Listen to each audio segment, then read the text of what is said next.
আসসালামু আলাইকুম। কেমন আছেন সবাই? চলে এলাম আবারও একটি নতুন নাস্তার রেসিপি নিয়ে। আজকে আমরা বানাবো সিঙ্গারা। সিঙ্গারা বানাতে প্রথমে আমাদের ডো তৈরি করে নিতে হবে। এর জন্য আমরা নিয়ে নিচ্ছি ময়দা। তাতে সামান্য লবণ দিয়ে ময়দাগুলো খুব সুন্দর করে মেশাতে হবে। ময়দাগুলো মেশানো হয়ে গেলে এতে আমি সামান্য তেল দিয়ে মাখিয়ে নিব।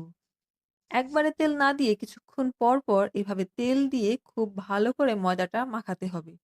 এভাবে যেন ঝুরঝুরে হয়ে যায় সেরকম করতে হবে। তেল দিয়ে ময়দা মাখানো হয়েছে কিনা এটা বোঝার উপায় হলো মুঠ করে দেখবেন সেটা ভাঙে কিনা।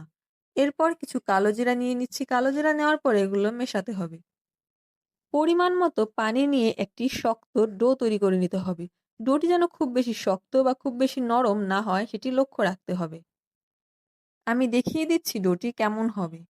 এরপর ডোতে সামান্য রান্নার তেল নিয়ে খুব সুন্দর করে বারবার মুথে নিতে হবে যেন একটি সফট ডো তৈরি হয়ে যায়। এরপর আধা ঘন্টার জন্য ডোটি এভাবে ঢেকে রাখতে হবে।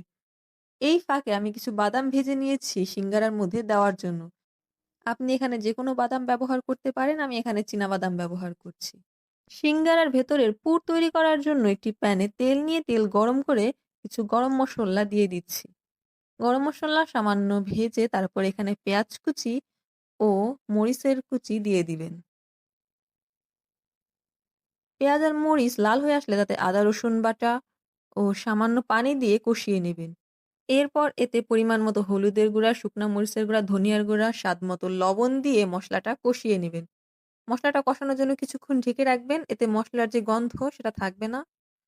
এরপর এভাবে আলু ছোট, ছোট করে কিউব করে কেটে নেওয়া আলু এই মসলার সাথে মিশিয়ে নেবেন। আমি দেখিয়ে দিচ্ছি আলুগুলো কিভাবে কাটলে ভালো হয়। আলুগুলো মসলার সাথে দিয়ে এটি খুব সুন্দর করে কষিয়ে নিতে হবে। এ পর্যায়ে আমি কিছুটা ম্যাগি মসলা দিয়ে দিচ্ছি। এতে ঘ্রাণটা আরো ভালো আসবে। সামান্য পানি দিয়ে এটি সেদ্ধ হওয়ার জন্য ঢাকনা দিয়ে ঢেকে দিবেন। পানি শুকিয়ে আসলে এরকম একটি হাতলের সাহায্যে কিছু আলু গলে দিবেন। কিছু আলু এভাবে গলিয়ে দিলে পুর খেতে অনেক মজা লাগে। এরপর আবারও কিছু ঢাকনা দিয়ে ঢেকে এটি দমে দিবেন। তো তৈরি হয়ে গেল পুর। পুরটি আমি এখন রেখে দিচ্ছি। এরপর সিঙ্গারার ডোটাকে ২ ভাগ করে লম্বা, লম্বা করে বেলে লেচি কেটে নিবেন। আমি এই সাইজের লেচি কেটে নিছি, আপনারা দেখুন। লেচিগুলো একটি বাটিতে তুলে রাখবেন। এরপর লেচিগুলো থেকে একটি লেচি নিয়ে হাত দিয়ে চেপে, চেপে এরকম একটি ডিম্বাকার শেপ তৈরি করে নিবেন। এরপর এটি বেলে নেবেন এভাবে একটু লম্বাটে করে।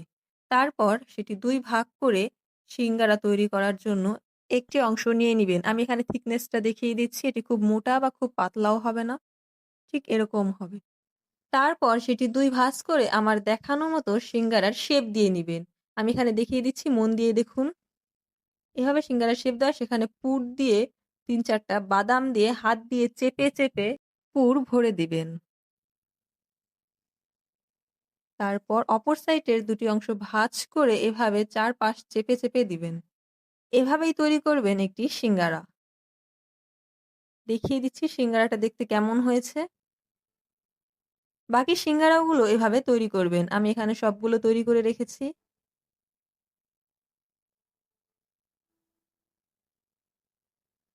এখন একটি কড়াইতে তেল দিয়ে নিবেন। এখানে তেলের পরিমাণটা বেশি রাখবেন, যাতে এগুলো ডুবো তেলে ভাজা যায়। এভাবেই প্রতিটি সিঙ্গারা দিয়ে দিবেন। তেল ঠান্ডা অবস্থাতেই সিঙ্গারাগুলো দিয়ে দিবেন। না হলে সিঙ্গারার উপরে ফুসকুড়ি উঠতে পারে। সিঙ্গারাগুলো এভাবে লাল করে ভাজা হয়ে গেলে সেটিকে ছাঁকনির মাধ্যমে উঠিয়ে নিবেন। তো দেখুন সিঙ্গারাগুলো দেখতে কেমন হয়েছে। আমি এখানে একটি সিঙ্গারা দেখিয়ে দিচ্ছি, এটার চারপাশটা কেমন হয়েছে। অবশিষ্ট সিঙ্গারাগুলোও ঠিক একইভাবে ভেজে নিবেন। তবে অবশ্যই ভাজার আগে পূর্বের গরম হয়ে যাওয়া তেল কিছুক্ষণ রেখে দিবেন যাতে তেলটা ঠান্ডা হয়। এভাবেই প্রতিটি সিঙ্গারা তৈরি করবেন।